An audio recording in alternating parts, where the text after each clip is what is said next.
नमो नमः छात्रः। लॉकडाउन के कारण हमारा अध्ययन अध्यापन वीडियो के द्वारा ही हो रहा है। इसमें हमने बहुत सारे व्याकरण के पाठ देखे हैं। उसमें से एक बहुत ही सरल सुलभ पाठ, जिसके लिए बहुत ज़्यादा इन्फॉर्मेशन की ज़रूरत नहीं है, ऐसा पाठ उपसर्ग, वो आज हम देखने के लिए तैयार हैं। 8वीं कक्षा में हमने अव्यय के साथ उपसर्ग ये पाठ देखा था, लेकिन 9वीं कक्षा के लिए अव्यय ये पाठ नहीं है, उपसर्ग ये पाठ है। तो आज हम वो देख रहे हैं। तो पहले देखते हैं उपसर्ग यानी क्या।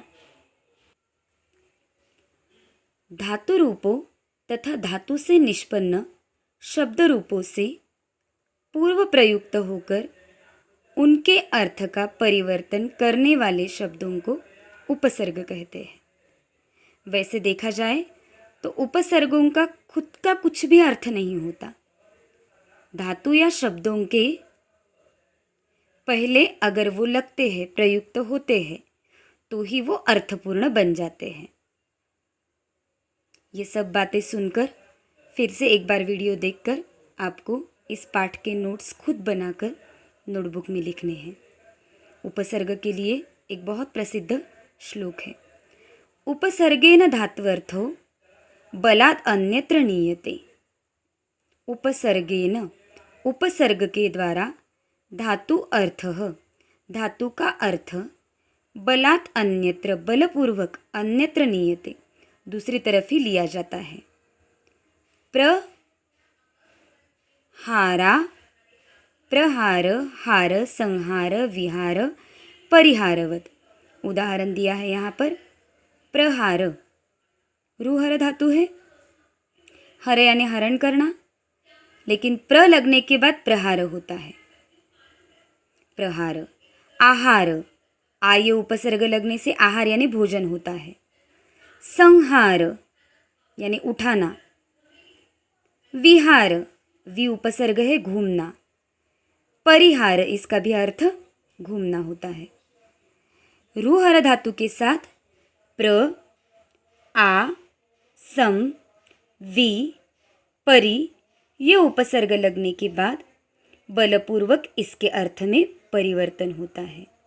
तो ऐसे शब्दों को उपसर्ग कहा जाता है। उपसर्गों के जुड़ने से पद का अर्थ बदल जाता है। यथा हार शब्द का अर्थ माला, परंतु जब उसमें प्र उपसर्ग लगता है तो वो शब्द बनता है प्रहार, उसका अर्थ होता है मारना। उसी प्रकार आ लगने पर आहार बनता है, जिसका अर्थ भोजन। इसी प्रकार यदि हार शब्द में सम उपसर्ग जुड़ता है तो संहार, जिसका अर्थ नष्ट करना। परंतु इसी शब्द में वि उपसर्ग लगने पर विहार शब्द बनता है, जिसका अर्थ है घूमना फिरना। इसी तरह परि उपसर्ग जुड़ने पर परिहार शब्द बनता है, जिसका अर्थ सुधार करना, त्याग करना होता है। इस प्रकार हमने देखा अलग अलग उपसर्ग के जुड़ने से शब्दों के अर्थ में परिवर्तन आ जाते हैं। वैसे देखा जाए तो संस्कृत में कुल 20 उपसर्ग है। कितने उपसर्ग है? 20 उपसर्ग। कोई कोई कहते हैं 22 है, लेकिन निस और दिस, इन दो उपसर्गों को कुछ विद्वानों ने मान्यता नहीं दी है, तो बनते हैं 20 उपसर्ग। 20 उपसर्गों को आपको आपके प्रायोगिक पाठ्यपुस्तक से उपसर्गों के उदाहरण देखकर, जो मैंने आपको कहा है 20 उपसर्ग होते हैं, 20 या 22, इन उपसर्गों की लिस्ट, यादी, सूची आपको बनानी है। उसमें से 4 मैं आपको बता रही हूँ। प्र, परा, अप, सम।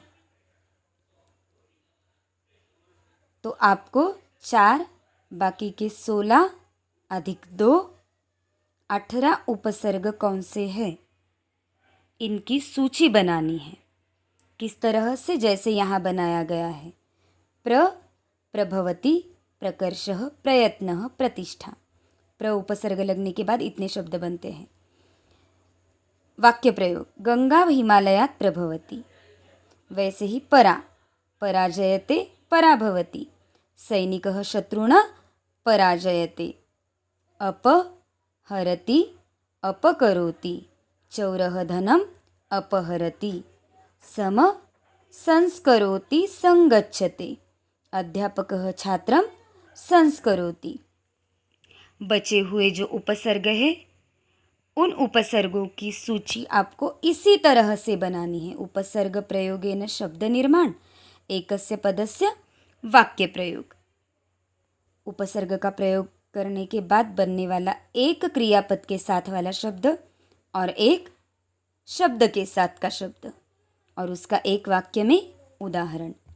इस तरह से आपको उपसर्ग, ये पाठ में इन चारों को छोड़कर बचे हुए उपसर्ग लिखने हैं। यदि ये लिखना आपको थोड़ा सा कठिन जाए तो अगर आपने संभाल कर रखी है तो आपकी 8वीं कक्षा की वसुधा पाठ्यपुस्तक या 8वीं कक्षा की हमारी संस्कृत व्याकरण नोटबुक, उसका प्रयोग भी आप कर सकते हो। उसमें से सरलता से आपको ये 20 यानी 100 और 200 और जैसे कि मैंने आपको बताए हैं, तो 4 + 2 6 तो मैंने उपसर्ग बताए हैं आपको 16 उपसर्ग लिखने हैं और इसी तरह से उपसर्गों की सूची बनानी है।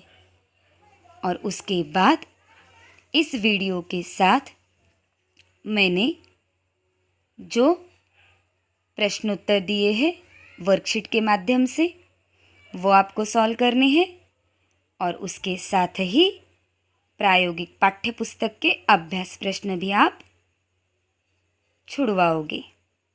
तो यह हुआ हमारा उपसर्ग। बहुत ही सरल सुबोध पाठ। धन्यवादाः।